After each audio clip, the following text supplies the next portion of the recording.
ജിൻഡോ, ഉറങ്ങാൻ പാടില്ല എന്നൊരു നിയമം ഉണ്ടാണോ? ഉറങ്ങാൻ പാടില്ല എന്ന നിയമമുണ്ട്. ജിൻഡോ ഉറങ്ങാറുണ്ടോ? ഞാൻ ഉറങ്ങിയിട്ടുണ്ട്. എന്തിനാ ഇവര് വന്ന് ചോദിച്ചു കഴിഞ്ഞാൽ ഉറങ്ങിയില്ലെന്ന് വെള്ളം പറയും?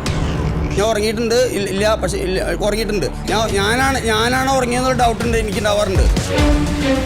ഞങ്ങൾ 24 മണിക്കൂർ നിങ്ങളെ കണ്ടുകൊണ്ടിരിക്കുകയാണ്. നിങ്ങൾ പറയുന്ന പോലെ കളിക്കാനോ അല്ലെങ്കിൽ നിങ്ങളുടെ ഇഷ്ടത്തിനല്ല ഇവിടെ നിൽക്കുന്നത്. നിങ്ങൾ കളിക്കാനാണ് വന്നിരിക്കുന്നത്, അല്ല ഞങ്ങളെ കളിപ്പിക്കാനല്ല. Hello guys, welcome back to Rafi's vlogs. അപ്പോൾ ഗൈസ്, ബിഗ് ബോസിൻ്റെ ഇന്നലത്തെ എപ്പിസോഡിൽ വളരെ ത്രില്ലിംഗ് ആയിട്ടുള്ള സംഭവങ്ങളാണ് നടന്നത്. ഇന്നലത്തെ എപ്പിസോഡ് എന്ന് വെച്ചാൽ മോഹൻലാൽ വരുന്ന ഒരു എപ്പിസോഡായിരുന്നു. അപ്പോൾ മോഹൻലാൽ വരുന്ന എപ്പിസോഡിൽ നിങ്ങൾക്കറിയാമല്ലോ, വളരെ എല്ലാത്തിനും തെറ്റുണ്ടെങ്കിൽ തെറ്റിനെ വിമർശിക്കുന്നതും അതിന് നന്നായി ശിക്ഷ കൊടുക്കുന്നതൊക്കെ ഒരു വീക്കെൻഡിൽ നമുക്ക് കാണാൻ പറ്റുന്നത്. അപ്പോൾ ഇന്നലത്തെ എപ്പിസോഡിൽ നമ്മളെ എന്തൊക്കെ വിചാരിച്ചു അതുപോലെ തന്നെ മോഹൻലാൽ കൊടുക്കുന്നത് ഇവർക്ക്. അതായത് സത്യം പറഞ്ഞാൽ ഇവർ പറയുന്ന കാര്യങ്ങൾ അല്ല ചെയ്യുന്നത്. അതുപോലെയാണ് ഇവർ ചെയ്തിട്ട് അത് ചെയ്തില്ല എന്ന് പറയുന്നതാണ് സത്യം പറഞ്ഞാൽ പച്ചക്കള്ളം പറയുന്ന പല സിറ്റുവേഷനും ബിഗ് ബോസിൽ ഉണ്ടായിട്ടുണ്ട്. അദ്ദേഹത്തെ കുറിച്ച് അന്വേഷിച്ചില്ല, സത്യമാണ്. അല്ല, ആ ഹോസ്പിറ്റലിലേക്ക് പോയിരിക്കല്ലേ, അയാൾക്ക് എന്ത് സംഭവിച്ചത് നിങ്ങൾ അന്വേഷിച്ചില്ലെന്ന് ഞാൻ പറയുന്നത് എന്താണ് കുഴപ്പം? ലാലേട്ട 100% അടുത്ത ദിവസം ഉറപ്പായിട്ട് തിരിച്ചു വരുന്നുള്ള പ്രതീക്ഷയിൽ തന്നെ ഞങ്ങള്. ശരി, അതിന്റെ പിറ്റേ ദിവസം കഴിഞ്ഞു, അതിന്റെ പിറ്റേ ദിവസം കഴിഞ്ഞു, അതിന്റെ പിറ്റേ ദിവസം കഴിഞ്ഞു, അതിന്റെ പിറ്റേ ദിവസം. ഇന്ന് 5 ദിവസമായിട്ട് നിങ്ങൾ അന്വേഷിച്ചില്ല എന്ന് പറഞ്ഞാൽ എന്താ തെറ്റ്? അവിടെ ഇരിക്കും. അതെന്താ എനിക്ക് മനസ്സിലാകുന്നില്ല. അല്ലെ, അതിലെന്താ തെറ്റ് ഞാൻ ചോദിച്ചേലേ? വീക്കെൻഡ് എപ്പിസോഡിൽ വരുമെന്ന് കരുതി.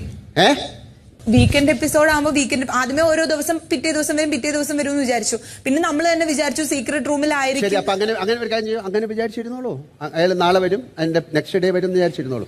നമുക്ക് ഈ ഷോ ഫ്രണ്ടിലേക്ക് പോവാം. എന്താണ് ഒരാൾ കൈപൊക്കിക്കൊണ്ടിരിക്കുന്നത്? പറയൂ.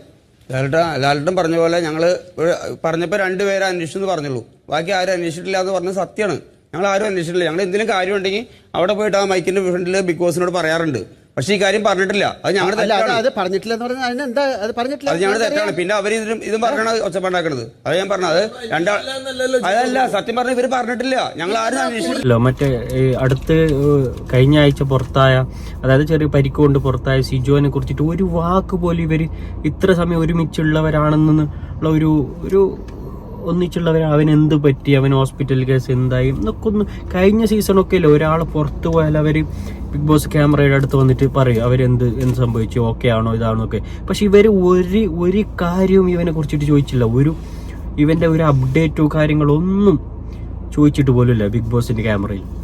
അതാണ് മോഹൻലാൽ ഇത്ര ദേഷ്യത്തിൽ ഇവരോട് ചോദിക്കുന്നത്. നിങ്ങളെ ഒന്നിച്ചുണ്ടായിരുന്ന ഒരാള് ചെറിയൊരു പരിക്ക്, നല്ലൊരു അടി വന്നിട്ടുണ്ട് അവന്, റോക്കി അടിച്ചതിൽ.